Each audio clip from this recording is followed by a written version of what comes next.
The year is 1945. World War II has just ended. Families gather to celebrate Christmas. In Fayetteville, West Virginia, the Sodder family prepares for a joyous holiday. George and Jenny Sodder have 10 children. Their home is filled with laughter and the anticipation of Christmas morning, but their joy will soon turn to unimaginable sorrow. As the night deepens, a fire erupts in the Sodder home. Flames engulf the wooden structure, trapping the family inside. George and Jenny manage to escape with 4 of their children. They desperately try to rescue the remaining 6, but the fire rages out of control. Firefighters arrive, but their efforts are hampered by delays. The Sodders watch in horror as their home collapses into ashes. They cling to the hope that their 6 missing children somehow escaped the inferno. But as the smoke clears, a chilling reality sets in. The children are gone. The fire marshal concludes the blaze was caused by faulty wiring. The Sodders grieve the loss of their children, their hearts heavy with unanswered questions. But as they sift through the ashes, they uncover a series of unsettling clues that defy explanation. Their nightmare is just beginning. George Sodder wakes to the smell of smoke. He realizes with horror that his house is on fire. He rushes to wake his wife, Jenny. Together, they scramble to get their children out of the burning house. I helped John and George Jr. escape from an upstairs window. Jenny and I then carried Sylvia and Marion to safety. Coughing and gasping for air, they try desperately to reach the remaining children trapped inside. George makes several attempts to re-enter the burning house. He's driven by a father's love, determined to save his children. But the flames push him back, the heat too intense. He tries to climb a ladder to reach the 2nd floor, but the ladder mysteriously collapses. Frantic, George searches for his work truck, hoping to drive it close to the house and use it as a makeshift ladder. But the truck, which had been working perfectly earlier that day, refuses to start. He is forced to watch helplessly as the fire consumes his home, his precious children trapped inside. 5 children remain missing in the aftermath of the fire. Maurice, 15, Martha, 12, Louis, 9, Jenny, 8, and Betty, 5. The Sodders are devastated. They cling to the hope that their children somehow escaped the fire and are wandering lost and confused. Search parties comb the woods surrounding the Sodder property. They find no trace of the missing children. No bodies are discovered in the ashes of the house. Days turn into weeks, and the mystery deepens.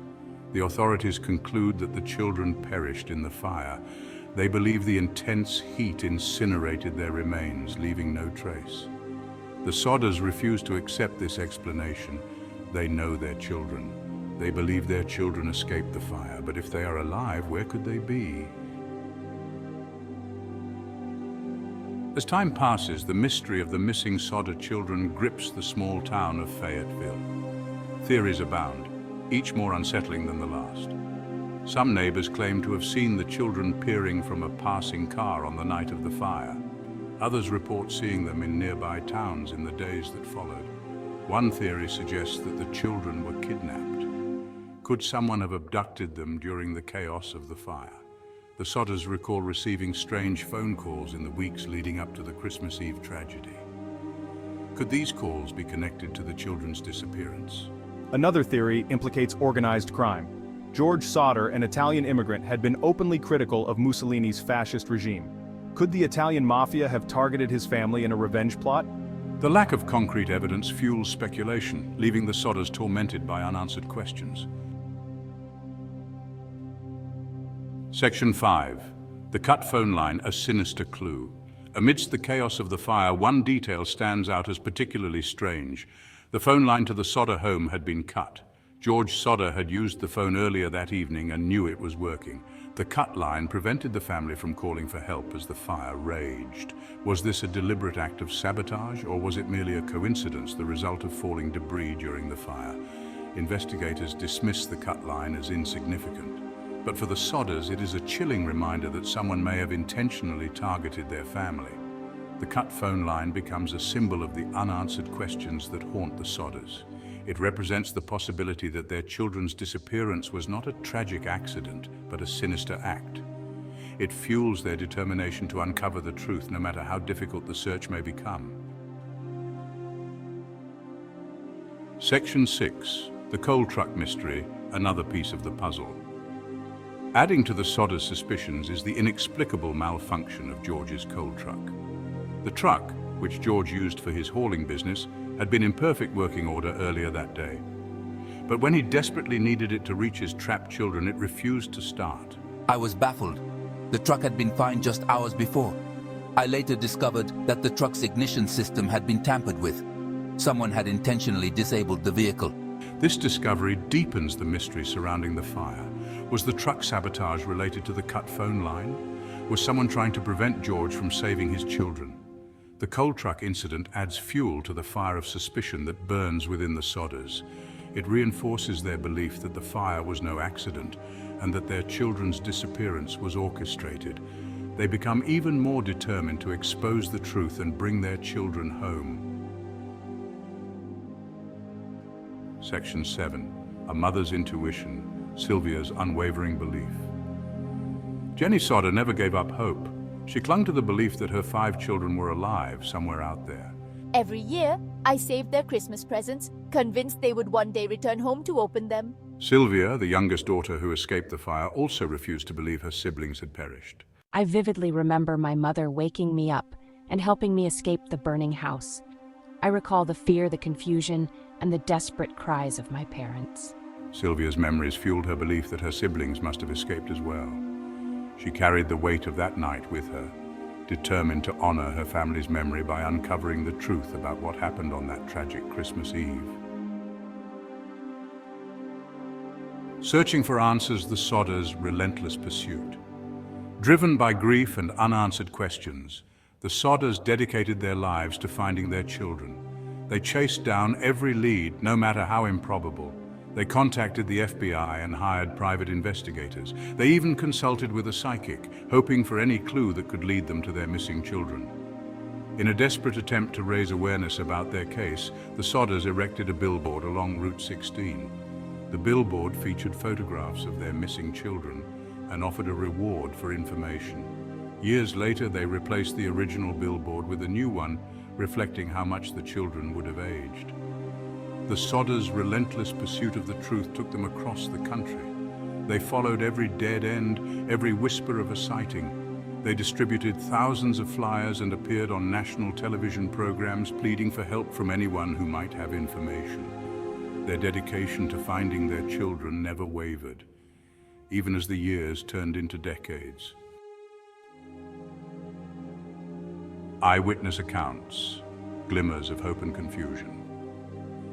Throughout their search, the Sodders encountered numerous individuals who claimed to have seen their missing children.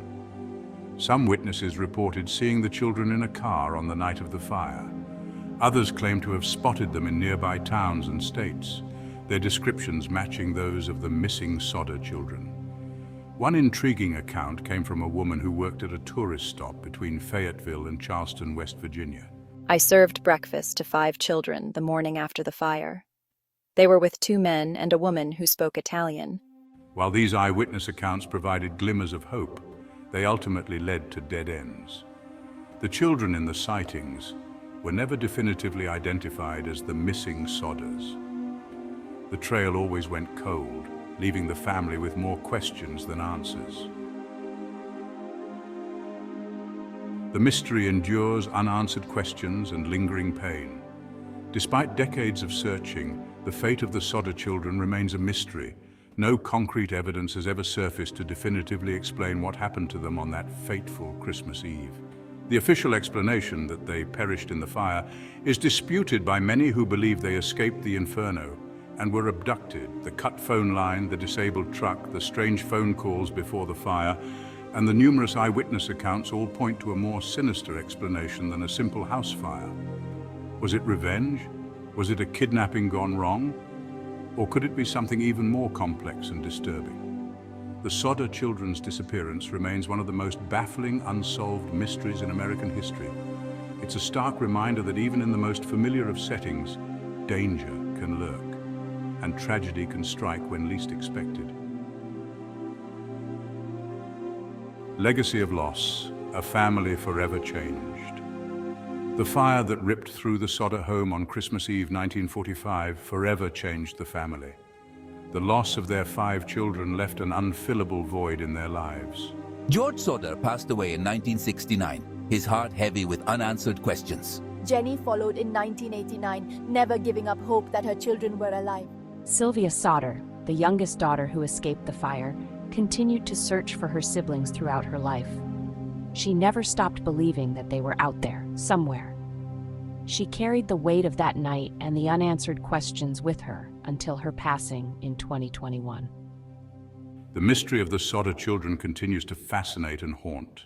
It stands as a testament to the enduring power of family and the unwavering hope that even in the face of unimaginable tragedy, the truth may one day be revealed. If you found this story compelling, please like and subscribe to our channel for more intriguing mysteries.